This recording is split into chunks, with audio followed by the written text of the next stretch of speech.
To Syria now, where a rights group is reporting security forces opened fire on protesters in 3 cities. At least 1 person reported to have been killed in the shooting. This is video from a huge protest that took place in Hama. We've received no reports of any violence there, but you can see there were thousands upon thousands of people who turned out on this day. People were being told, "Your silence is killing us," meaning more people should join the demonstrations. Let's switch over now, take you to Damascus, and we'll talk with a man who witnessed an attack on a protest march there. He's an activist who spent his childhood abroad and goes by the alias Alexander Page to protect his identity. Alexander, thank you for being with us. Now, you were at a mosque, and, well, describe where you were inside the capital city today and what happened. Yes, I was actually in the Midan area, which is in central Damascus.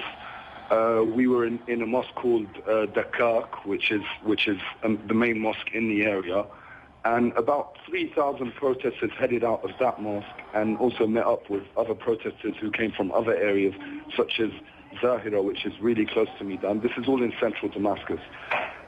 Just as soon as the protesters gathered up, the numbers reached as much as 5,000. People lifted a really large Syrian flag.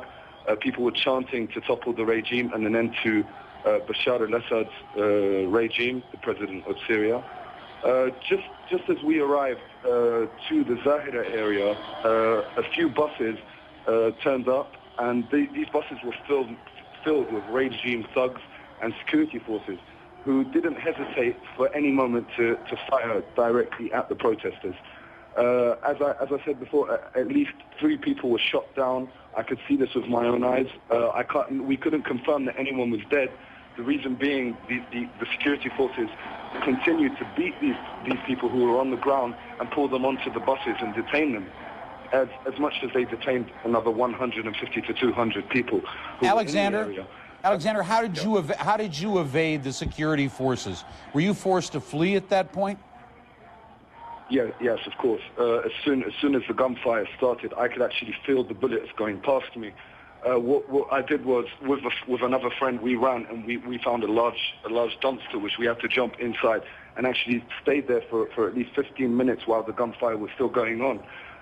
We attempted a number of times to actually get out and try to get back to the car, which was stuck where the commotion was happening. But each time we would try to get out of the back alleys, there would be random gunfire that was being fired at us and at the protesters who were trying to get away. The problem was the whole area was locked down, totally shut down, so people are stuck there. I can even say people are stuck there until now because Alexander, in total shut. Alexander, you're using a pseudonym. You're not using your real name. Many Syrians afraid to come out onto the streets. Who's really taking charge now? Here, is it still the government still firmly in control? The government isn't in control at all, but the problem is the government has the weapons and has the artillery that they're not hesitating to use against the peaceful protesters. In Syria, what's amazing is the people are determined to keep these protests 100% peaceful. All these lies about people, terrorists who are charging at people in the streets, this is all not true. I've taken part in at least 20 protests, large protests, where I have never seen anyone attacking or vandalizing any public or private property. So what's happening is we are gaining momentum, but the fact that the international community is usually turning a blind eye. I mean, speaking of Turkey, who were actually really deep into what was happening a few weeks back, but now they're not speaking at all, and this is causing frustration on the streets in Syria. All right. Alexander Page, they're talking with us on the line from Damascus, where he was an eyewitness to a protest today that led to the shooting, he says, of at least 3 people by security forces.